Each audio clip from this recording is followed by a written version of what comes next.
Hello viewers जय श्री राम मु विनय आपण मानक स्वागत करुच्ची आपणकर निज चैनल साई सदा प्रभु राम सीता विवाह कार्य जोगदे निजक धन्य मन करवा। जय श्री राम।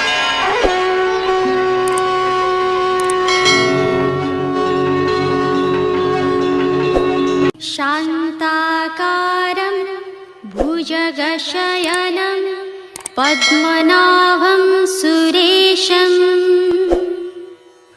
विश्वाधारं गगनसदृशं मेघवर्णं शुभांगं लक्ष्मीकान्तं कमलनयनं योगिभिर्ध्यानगम्यं वन्दे विष्णुं भवभयहरं सर्वलोकैकनाथम्।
दास जनों के संकट क्षण में दूर करे।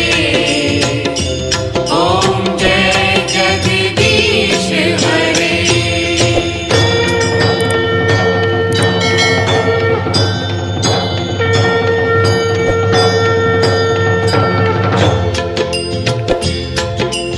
जो ध्यावे फल पावे दुख बिन से मन का। स्वामी दुख बिन से मन का सुख संपत्ति घर आवे। सुख संपत्ति घर आवे कष्ट मिटे तन का। ओम जय जगदीश हरे।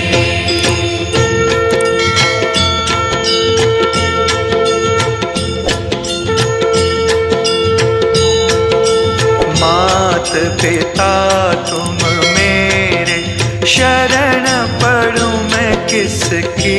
स्वामी शरण पड़ूं मैं किसकी। तुम बिन और न दूजा प्रभु बिन और न दूजा आस करूं मैं किसकी। ओम जय जगदीश हरे। तुम पूर्ण परमात्मा तुम अंतर्यामी। स्वामी तुम अंतर्यामी। पार ब्रह्म परमेश्वर पार ब्रह्म परमेश्वर तुम सबके स्वामी। ओम जय जगदीश हरे। तुम करुणा के सागर तुम पालन करता। स्वामी तुम पालन करता। मैं मूरख खल कामी मैं सेवक तुम स्वामी। कृपा करो भरता। ओम जय जगदीश हरे। ओम जय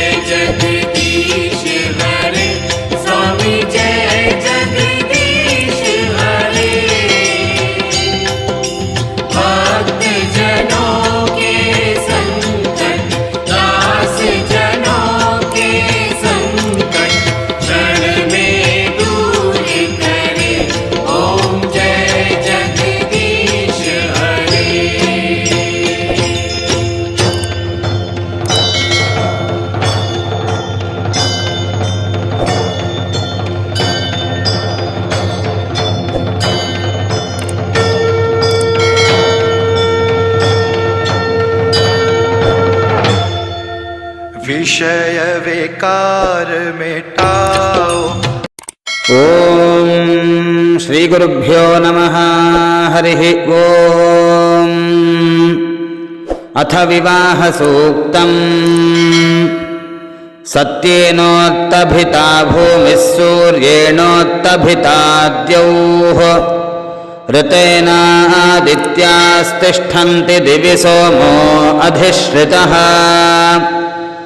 सोमेनादित्या बलिनः सोमेन पृथिवी मही अथो नक्षत्राणामेषामुपस्थे सोम आहितः सोमं मन्यते पपिवान्यत्सं विंशन्त्यौषधिम् सोमय्यं ब्रह्माणो विदर्न तस्याश्नाति कश्चन आच्छद्विधानैर्गुपितो बार्हतैः सोमरक्षितः ग्राम्णामिच्छृण्वन्तिष्ठसि न ते अश्नाति पार्थिवः यत्मा देव प्रपिबन्ति तत आप्यायसे पुनः वायुः सोमस्य रक्षिता समानां मास आकृतिः रैभ्यासीदनुदेदीनाराशंसीन्योचनी सूर्याय भद्रमिद्वासो गाथयैति परिष्कृतम् चित्तिरा उपबर्हणं चक्षुरा अभ्यञ्जनम् द्यौर्भूमिः कोश आसीद्यदजात् सूर्यापतिम् स्तोमा आसन् प्रतिधयः कुरीरञ्छन्द ओपशः सूर्याय अश्विना वराग्निरासीत् पुरोगवः सोमो वधूजुरभवदश्विनास्तामुभावरा सूर्यायत्पत्ये शंसन्तीं मनसा सविता ददात् मनो अस्य अन आसीद्यौरासीदुतच्छतिः शुक्रावनड्वाः वास्तां यदजात् सूर्यागृहम् ऋक्सामाभ्यामभिहितौ गावौ ते सामनावितः श्रोत्रन्ते चक्रे आस्तान् दिवि पन्थाश्चराचरः शुचीते चक्रे जात्या व्यानो अक्ष आहतः अनो मनस्मयं सूर्यारोहत्प्रजतिपतिम् सूर्याय वहतुः प्रागात् सवितायमवासृजत् अघासु हन्यन्ते गावोऽर्जुन्योः परिजुह्यते यदश्विना पृच्छमानावजातन्त्रिचक्रेण वहतुं सूर्यायाः विश्वे देवा अनुतद्वामजानन् पुत्रः पितरा ववृणीत पूषा यतयातं शुभस्पतिवरेजं सूर्यामुपा क्वैकं चक्रं वामासीत् क्व देष्ट्रायतस्थतुः द्वे ते चक्रे सूर्ये ब्रह्माण ऋतुथा विदुः अथैकं चक्रं यद्गुहात तद्धातज इद्विदुः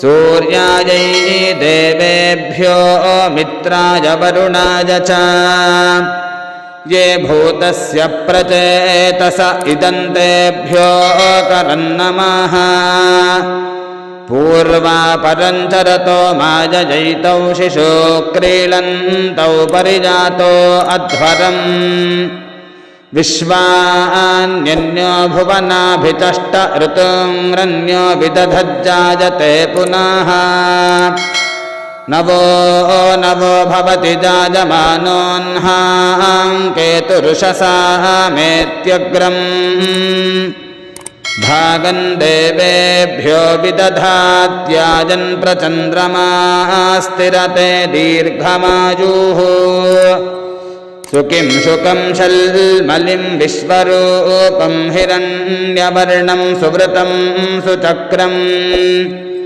आरोह सूर्ये अमृतस्य लोकं स्योनं पत्ये वहतं गृणश्व उदीर्ष्वातः पतिपतिह्ये एषा विश्वावसुन्नमसा गीर्भिरीळे अन्यामिच्छपितृशतं व्यक्तां सते भागो धनुषा तस्य विद्धि उदीर्ष्वातो विश्वावसो नमसेणामहे त्वा अन्यामिच्छ प्रफर्व्या अंसञ्जायां पत्यासृजा अनृक्षरा ऋतवः सन्तु पन्थाजेभिः सखा योजन्ति नो वरेजम् समर्णिजमासंभगो नो निनीयात् सञ्जास्पत्यं सुजममस्तु देवाः प्रत्वा मुञ्चामि वरुणस्य पाशाद्येन त्वा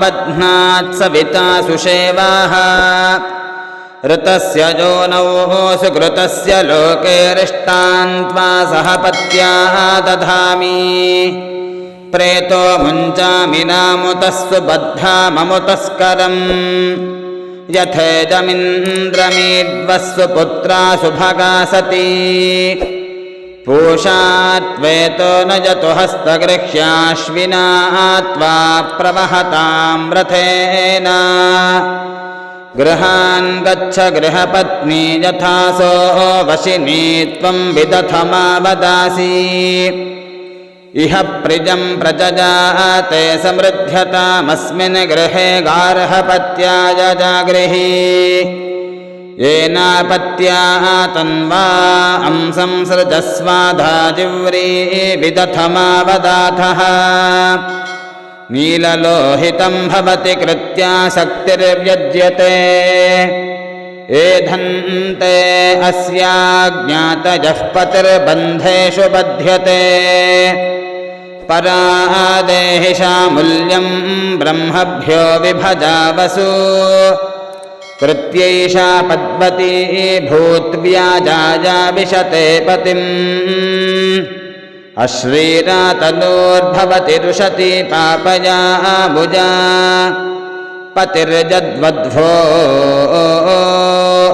वाससा स्वमङ्गमभिधित्सते ये बध्वश्चन्द्रं वहतु यक्ष्माजन्ति जनादनो पुनस्तान् यज्ञिजा देवानजन्तु जत आगताः मा विदन् परिपन्थिनो य आसीदन्ति दम्पती सुगेभिर्दुर्गमतीतामपत्रान् त्वरातयः सुमङ्गलीरिजं वधूरिमां समेत पश्यता सौभाग्यमस्यै दत्त्वा जाथास्तं विपरेतना तृष्टमेतत्कटुकमेतदपाष्टवद्विषवन्नैतदत्तवे सूर्याय ब्रह्मा विद्यात् स इद्वाधूजमर्हति आशसनं विशसनमथो अधिविकर्तनम् सूर्यायाः पश्य रूपाणि तानि ब्रह्मा तु शुन्धति गृह्णामि ते सौभगत्वाजहस्तं मया पत्या जददष्टिर्यथासाः भगो अर्यमा सविता पुरन्धिर्मह्यन् त्वा दुर्गार्हपत्याय देवाः ताम्बूशञ्चिवतमामे रजस्वजस्यां बीजं मनुष्या आवपन्ति यान ऊरू उशति विश्रजा तेजस्यामुशन्तः प्रहरामशेपम् तुभ्यमग्ने पर्यवहन् सूर्यां वहतु नासः पुनः पतिभ्यो जायान्दा अग्ने प्रजजासः पुनः पत्नीमग्निरदादायुषा सह वर्चसा दीर्घायुरस्यायः पतिर्जीवाति शरदः शतम् सोमः प्रथमो विविदे गन्धर्वो विविद उत्तरः तृतीयो अग्निस्ते पतिः तुरीयस्ते मनुष्यजाः सोमो ददद्गन्धर्वाय गन्धर्वो दददग्नजे